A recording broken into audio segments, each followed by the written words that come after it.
Kali ini kita jumpa dalam materi metode pencarian dan pelacakan di mata kuliah kecerdasan buatan. Baiklah, kita akan bahas materi metode pencarian dan pelacakan.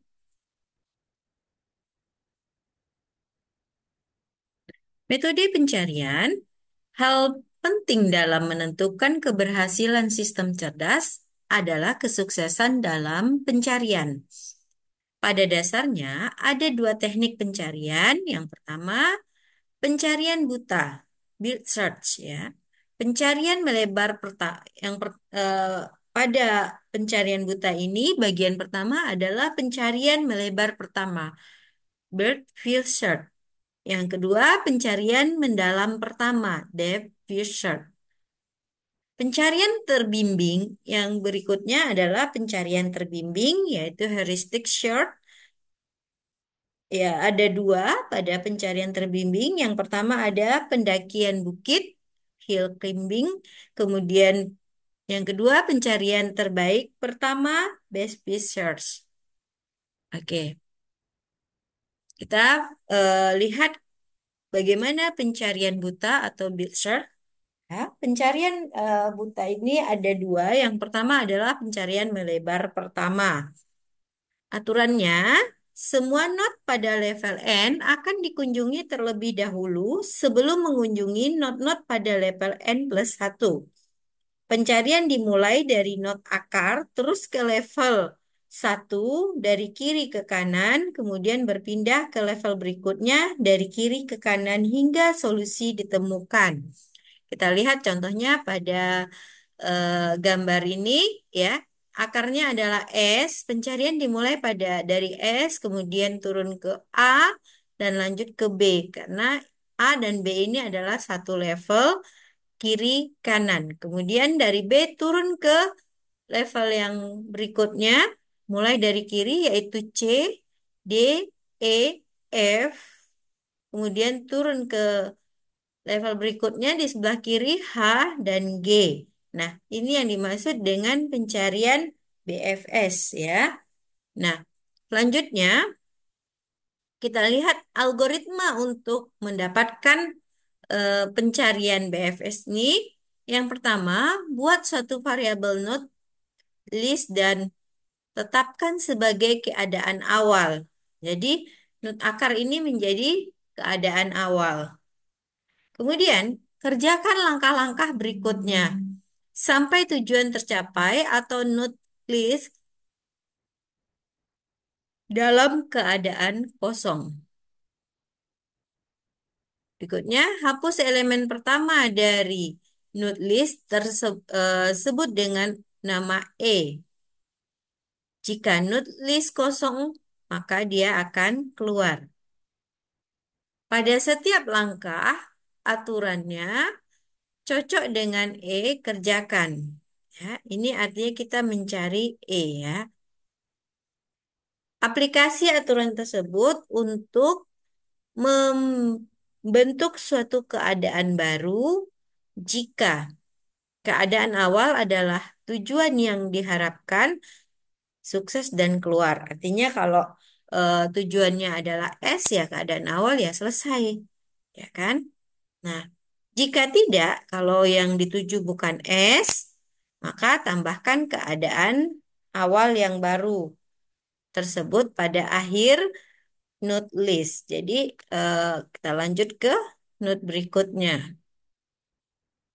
Nah, itulah algoritma untuk membuat pencarian dengan BFS ini. Ya, keuntungannya ya tidak akan menemukan jalan buntu karena kita menelusuri dari awal sampai akhir. Nah, dia akan berhenti ketika dia tujuannya dicapai. Misalnya kalau kita ingin mencari E, maka dia mulai dari S, A, B, kemudian ke C, D, dan E. Nah, jika E ini memang tujuan, maka dia akan selesai di sini. Tapi kalau bukan E tujuannya, maka dia akan lanjut terus. Jadi di sini tidak ada eh, jalan buntu. Jika ada satu solusi, maka BFS akan menemukannya. Dan jika ada lebih dari satu solusi, maka solusi minimum akan ditemukan. Artinya, kalau ada banyak solusi, yang paling pertama atau yang paling terdekat itulah yang ditemukan oleh metode BSF ini. Ya. Nah, kelemahan, keuntungan membutuhkan memori yang cukup banyak karena menyimpan semua node dalam satu pohon. Jadi, karena dia menggunakan membaca semua node ya, sehingga memorinya pasti akan lebih besar. Membutuhkan waktu yang cukup lama karena akan menguji n level untuk mendapatkan solusi awal pada level berikutnya. Jadi, semakin jauh solusi, maka dia akan lama karena dia membaca satu-satu note yang ada. Ya, nah lanjut ya. Itu tadi solusi yang pertama dengan DFS ya, dengan BSS ya. BFS. Nah, ini pencarian mendalam pertama, depth first search ya, DFS. Proses pencarian dilakukan pada semua anaknya sebelum dilakukan pencarian ke nodes yang selevel. Pencarian dimulai dari node akar ke level yang lebih tinggi. Proses diulangi terus hingga ditemukan solusinya. Jadi dia akan diturunkan dulu ke bawah sampai dia buntu, baru dia berpindah ke eh, yang berikutnya, ya. Contohnya yang eh, pohon tadi ya, di mana S dia akan melacak A. Dari A dia tidak ke B, tapi dia turun lagi jika A ini punya anak, ya. A akan turun ke C dan D. Nah, karena di sini eh, di C ya, dari S, A, C. Karena C ini tidak ada anak, maka dia akan berpindah ke kanannya. Nah, di D pun tidak ada anak, baru dia berpindah ke B. Ya, B akan terus ke E ke H.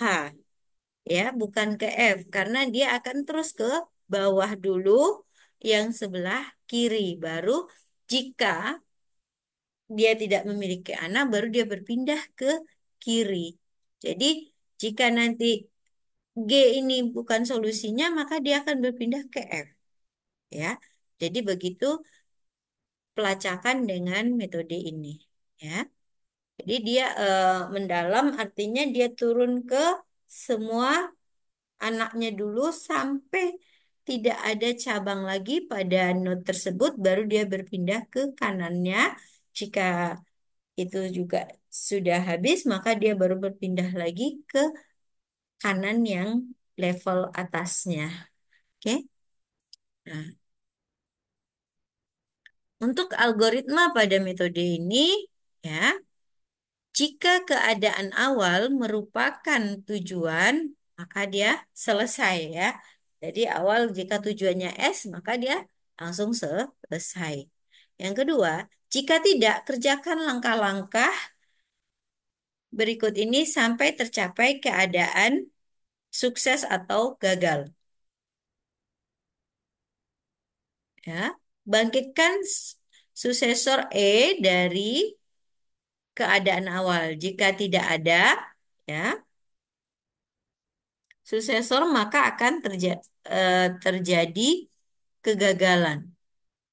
Kemudian panggil DFS dengan E sebagai keadaan awal. Jika sukses, berikan tanda sukses, namun jika tidak, ulangi langkah kedua.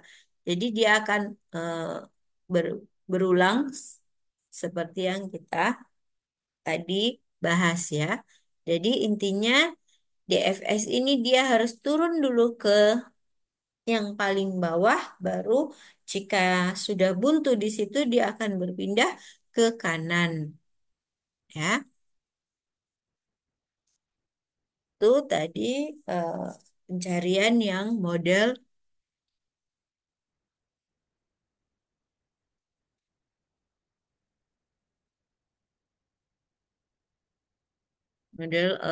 pencarian keseluruhan ya.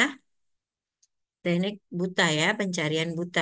Karena maksudnya buta di sini dia belum menggunakan teknik, dia hanya menselusuri saja ya, menselusuri not-not itu ya sesuai dengan eh, melebar pertama, artinya dia menelusuri dari not ke not yang sesuai urutan pencarian mendalam pertama, dia akan menelusuri ke bawah dulu baru berpindah ke kanan. Nah, kita masuk ke pencarian terbimbing atau heuristik ya.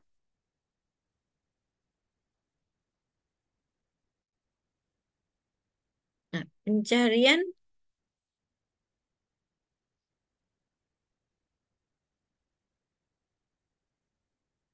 heuristik atau heuristic search. Pencarian buta tidak selalu dapat diterapkan dengan baik. Hal ini disebabkan waktu aksesnya yang cukup lama dan besarnya memori yang diperlukan. Jadi ini adalah kelemahan dari pencarian buta. Kelemahan ini dapat diatasi jika informasi tambahan dari domain yang bersangkutan. Misalkan kasus 8 puzzle, ada 4 operator yang dapat digunakan untuk menggerakkan dari satu keadaan ke keadaan yang baru. Nah, ini contoh ya angkanya 1, 2, 3, 7, 8, 4, 6, 5. Ubin kosong geser ke kiri. Jadi yang ini geser ke kiri, ubin kosong digeser ke kanan. Ubin kosong digeser ke atas atau ubin kosong digeser ke bawah. Jadi ini kemungkinannya. Nah, keadaan awalnya seperti ini ya, 8 puzzle. Kemudian tujuannya kita ingin menyusun angka ini 1, 2, 3, 8, 4, 7, 6, 5. Ini yang kita ingin hasilkan. Nah,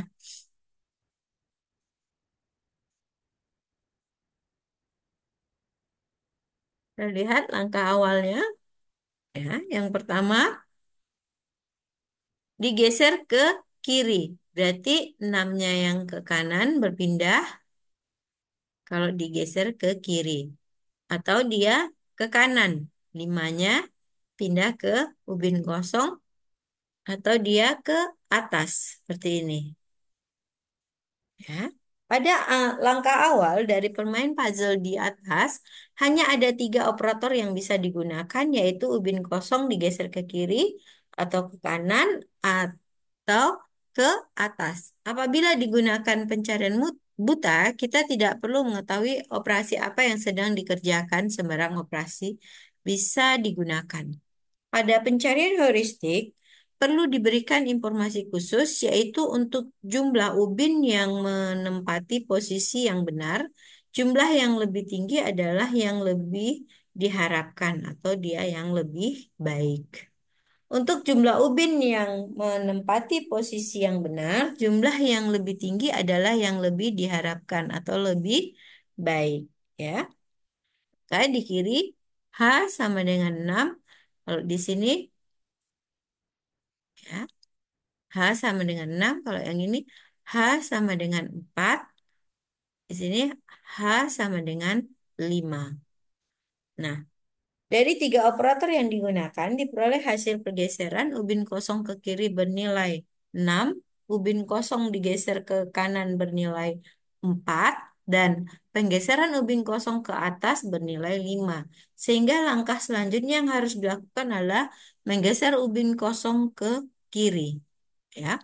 Untuk jumlah ubin yang menempati posisi yang salah, jumlah yang lebih kecil adalah yang diharapkan lebih baik, ya.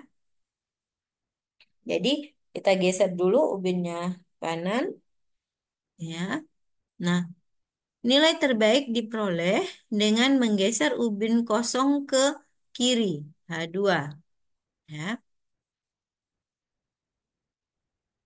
Karena nilai yang paling kecil di antara nilai lainnya 4 dan 3, sehingga langkah selanjutnya adalah menggeser ubin kosong ke kiri.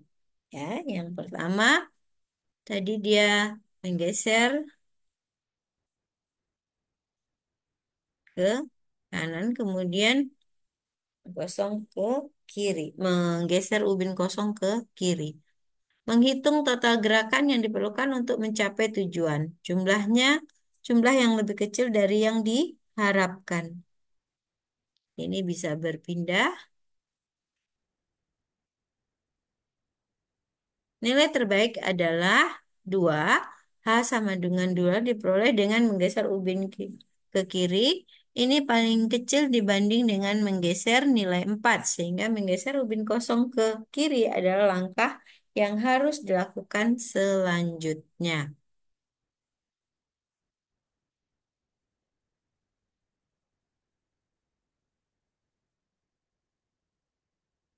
Ada 4 metode pencarian heuristik. Yang pertama, pembangkitan dan pengujian. Yang kedua, pendakian bukit, hill climbing, pencarian terbaik. Pertama, best research ya, dan simulasi annealing. Nah, kita masuk ke pendakian bukit ya. Contoh, traveling salesman problem, TSP ya. Seorang sales ingin mengunjungi N kota. Jarak antar tiap-tiap kota sudah diketahui. Jika ingin mengetahui rute terpendek, di mana setiap kota hanya boleh dikunjungi tepat satu kali. Jadi ada 4 kota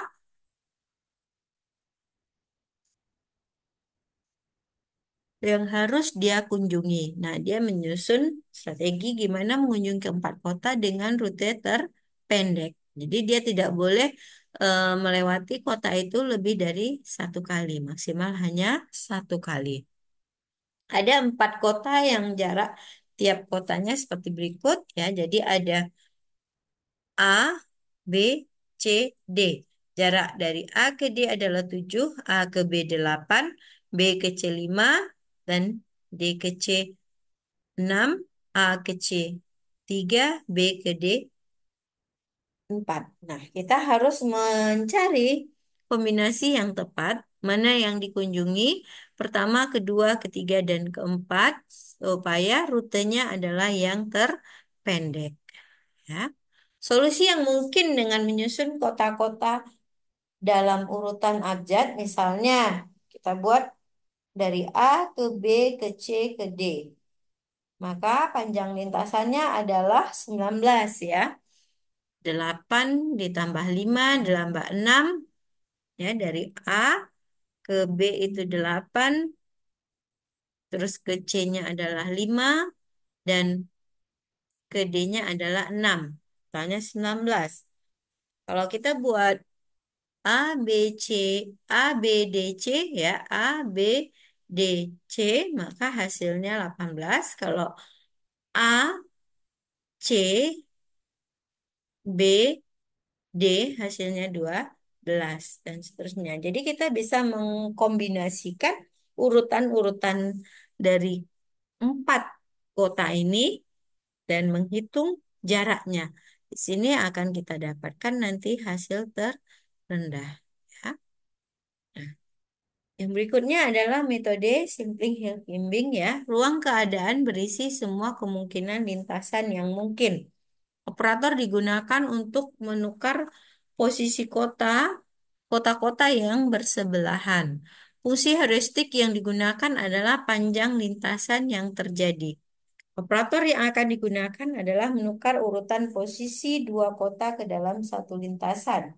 Bila ada N kota dan ingin mencari kombinasi lintasan dengan menukar posisi urutan dua kota, maka akan didapat sebanyak N faktorial dibagi 2 faktorial N min 2 faktorial sama dengan 4 faktorial, karena tadi 4 kota ya, 4 faktorial per 2 faktorial, 4 dikurang 2 faktorial. Jadi 6 kombinasi. Ya, bisa memahami 4 faktorial itu berapa? Nah, coba dihitung sendiri ya. Benar nggak hasilnya 6 kombinasi? Keenam kombinasi ini dapat dipakai semuanya sebagai operator, yaitu tukar satu dengan 2, tukar urutan posisi kota ke satu dengan kota kedua. Kemudian tukar 2, 3, menukar urutan posisi kota kedua dengan kota ketiga. Kemudian tukar 34 menukar urutan posisi kota ketiga dengan kota keempat. Tukar 41 menukar urutan posisi kota 4 dengan kota satu. Tukar 24 menukar posisi kota 2 dengan kota 4. Tukar 13 menukar posisi kota ke-1 dengan kota ketiga. Nah, kita bisa membuat matriksnya, hierarkinya seperti ini. Kalau dari A, B, C adalah 19. Kalau B, A, C, D 17. Kalau dan seterusnya ya, ini tingkatannya. Nah, ini dikombinasikan terus ya. Jadi A, B, C, B, A, C, A, C, B, D, A diturunkan lagi B, A, C ini A, B, C, D karena sudah ada di atas nggak bisa dipakai ya. Ini B, C, A, D, B, A, D, C, D, A, C, B ya dikombinasikan terus sampai dia habis kombinasinya di situ ya. Dan terus dibuat turun ke bawah ya. BAC diturunkan, diturunkan. Nah, ini terus ke bawah ya. Jadi, keadaan awal lintasan A, B, C, D 19 level pertama, hill climbing menunjukkan BACD 17, BACD 17 lebih kecil dari BACD sehingga BACD menjadi pilihan selanjutnya. Jadi dilihat jumlah yang terkecil dia akan menjadi pilihan selanjutnya. Baru dicek lagi level keduanya mengunjungi ABCD ada operator yang harus ditukar ya. Maka pilihan node-nya yaitu BCAD 15 ya. Karena 15 lebih kecil dari 17 maka kita cari lagi ke bawahnya. Level ketiga mengunjungi CBAD 20, CBAD 20 karena 20 lebih besar dari BCAD yang 15 maka pilihan node lain yaitu node BCDA 18 pilihan lain yaitu DCAB 17 pilihan lain yaitu BDAC 14. BDAC 14 lebih kecil dari BCAD. Maka level keempat mengunjungi BDAC 15 dan DBAC 15 ya, BDAC 14. Maka pilih node lain yaitu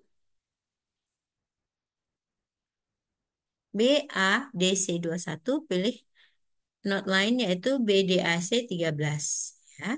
Di mana 13 itu lebih kecil dari 14. Level kelima menunjukkan BDCA 12 ya, maka kita cek apakah 12 itu lebih kecil dari 13 ya. Jika iya level 6 mengunjungi BDAC karena operator tukar 1 2 sudah dipakai, maka pilih yang lain yaitu DCB dipilih DBAC. Pilih ABCD, pilih DACB, pilih CBDA. Ya. Karena sudah tidak ada lagi notch yang memiliki nilai heuristik yang lebih kecil dibanding nilai heuristik BDCA, maka not BDCA adalah lintasan terpendek. Jadi inilah solusinya. Jaraknya adalah 12 ya. Berikutnya yaitu metode steepest hill climbing ya. Steepest hill climbing hampir sama dengan simple hill climbing. Hanya saja gerakan pencarian tidak mulai dari kiri tetapi berdasarkan nilai heuristik terbaik. Perhatikan gambar berikut ya. Nah, ini dia turun langsung ke 12 ini. Yang terbaik dulu. Kemudian keadaan awal lintasan adalah A, B, C, D 19. Level pertama hill climbing memiliki nilai heuristik terbaik ya dari yang level pertama. Ini yang terendah ada di sini ya, maka eh, menjadi pilihan. Level kedua kita bandingkan dengan 12. Ada yang lebih besar ya, maka hasil yang diperoleh lintasan tetap karena tidak ada yang lebih kecil ya di sini ya. Yang lebih kecil dari 12 tidak ada, maka 12 itulah solusinya ya. BFS tadi ya, metode BFS SEARCH merupakan kombinasi dari metode DFS dan Bird Speech Search dengan mengambil kelebihan dari kedua metode tersebut. Hill climbing tidak diperbolehkan untuk kembali ke not level awal pada level awal lebih rendah meskipun not tersebut memiliki nilai heuristik lebih baik. Pada Best Fit Search, pencarian diperbolehkan mengunjungi not di level lebih rendah jika ternyata not level lebih tinggi memiliki nilai heuristik lebih buruk ya. Untuk mengimplementasikan metode ini dibutuhkan antrian yang berisi not-not yaitu open berisi not yang sudah dibangkitkan sudah memiliki fungsi heuristik namun belum diuji umumnya berupa antrian berprioritas yang berisi elemen-elemen dengan nilai heuristik tertinggi. Close berisi not-not yang sudah diuji. Nah, ini contoh ya, digambarkan sebagai berikut. Tugas, buatlah makalah sistem cerdas proses pemecahan masalah memanfaatkan metode pencarian buta atau pencarian heuristik pada kasus Menara Hanoi, Sudoku, dan kanibal kemudian dipresentasikan. Oke, terima kasih. Ini untuk tugas nanti kita akan bahas tersendiri ya.